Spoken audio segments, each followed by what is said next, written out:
year after, so basically in February 24, 1943, this was the committee, the restart, it was a revival of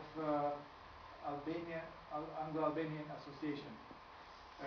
The meeting was held at Dorchester Hotel, and among the people who were present was Mary Herbert, Mrs. Sterling, Vandeleur Robinson, Dervish Duma, who actually initiated. He wrote a letter to Mary Herbert and Edith Daram asking we should restart and think about Albania, what should be with Albania after the war.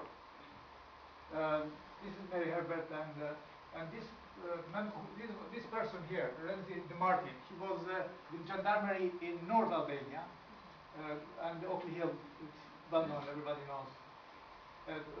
Renzi DeMartin was elected as a secretary after, and sometimes was Edward Boyle also secretary.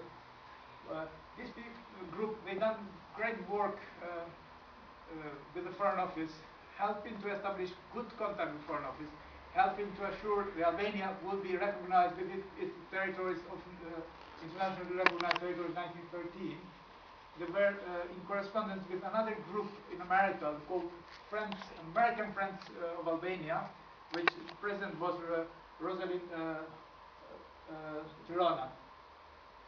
The people who helped and they did lots of work was, apart from Renzi DeMartin, was Dervish Duma, Tahir Zavalani, and Anton Logoretzi, who were also very active in the press, writing letters to various sort of newspapers and supporting Albania. After great achievement, they secured that Albania should be recognized and the government of Albania should be recognized. They were in correspondence with King Zog, but they did not get approval of King Zog that should be a plebiscite after the war, who wins election, or if a government in Albania want to organize plebiscite, there should be king or republic. And the King Zog was not very much inclined to accept the condition of Anglo-Albanian Association, and Foreign Office was not also in favor. The King Zog should be king after 1945. This is the reason why Winston Churchill is the one letter he sent to Foreign Office. It's a very famous sort of sentence. Another king went down the drain. So basically, after the discussion with the Soviets, they decided 50-50 agreement. None of the kings will go back to like Yugoslavia, Albania, and 50-50 was part of the country become Albania was under the communist sort of joke, and then this was after until 1991. So basically, association after 1945 did not exist. Basically, not was attempt by Joe Swire with Harry Hodgkinson, 1954. They met several times and they proposed a committee composed of Dervish Duma, Tahir Zavalani, Chosen Castrati, and they asked we should have another committee, we should have Anglo-Albanian Association again back to help the country now, especially to fight communism, evil regime in Tirana. They never succeeded. By 1962 was a meeting, and this was a revival of Anglo-Albanian Association. I have to say, one of the main objects, you can see, is to provide interest in Albania, to provide authoritative thought, unofficial, and the association would be independent of any political party. But very interesting, the membership, for example, to association wasn't that open. For example, if committees say, I don't want a certain person to be member because they have link with the regime in Albania or have something, they would object, sort of. Later, this slowly, the membership was changing and become more sort of applicable for everybody who want to become member of Anglo-Albanian Association. Among the people who were very, very active, I have to say, so much work for Albania was Colonel Dr. Hill. Colonel Dr. Hill did so much work helping Albanian refugees in this country. I mean, I come across, he wrote several hundred letters to councils, to refugee organizations, to factories to get them jobs, you know, marriage, divorce, even sort of was involved with the blood feud. Sort of. His work, it's wonderful. I mean, we should be grateful for the work he done for Albanian refugees. And they used to call him Colonel Uli, which means in Albanian star. So basically it was wrong spelling, but he was sort of well known as the Uli sort of. Also, we have to mention Taher Zavalani, who died in 1966, who was senior member, and he helped Dialogue Association, and Anton Logaretzi, who did wonderful work for Kosovo when Kosovo demonstrations started in 1981. He did a fantastic job, and all his collection could be a separate single book about what he wrote about Kosovo and communism in Albania.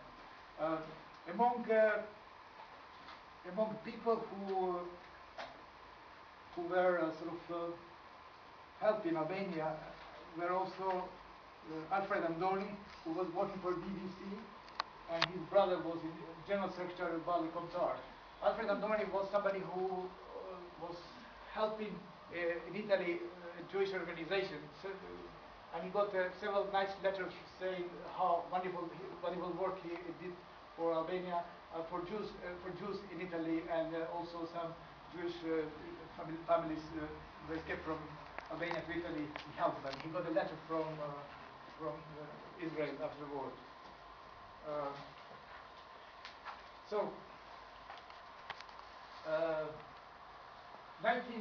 Mary Herbert was elected president from 1962 to 1971. 1971 she died. And then from 1971, the president of Society Association became Alan Hare. Alan Hare was with SOE in Albania, and he was working for Financial Times. Vice president was Julian Almery. Then Dervish Duma later became Colonel Davis Smiley, or another SOE officer in Albania. This group until 1980s and 1990s, the chairman was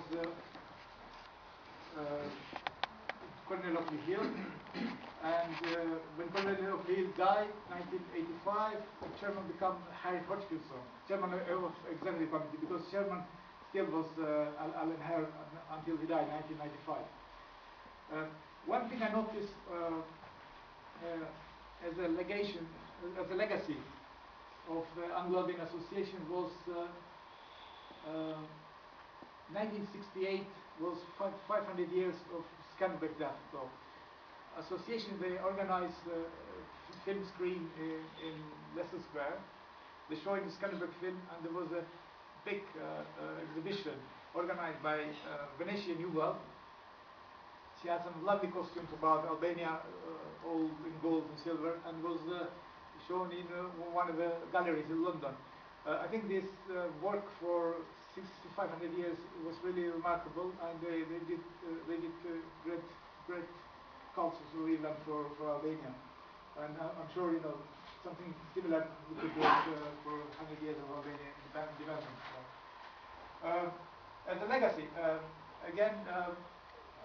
Albanian Association, it's linked with history of Albania, it's linked with independence of Albania, it's linked with supporting Albanian refugees, it's linked with supporting Albanians in Kosovo, another part, especially Albanians in this country. So without their support, without their help, it would have been quite difficult for people here.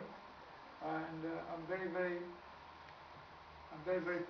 privileged and proud. I was in position to meet these people and heard the stories myself, what they've done for Albania and for Albanians.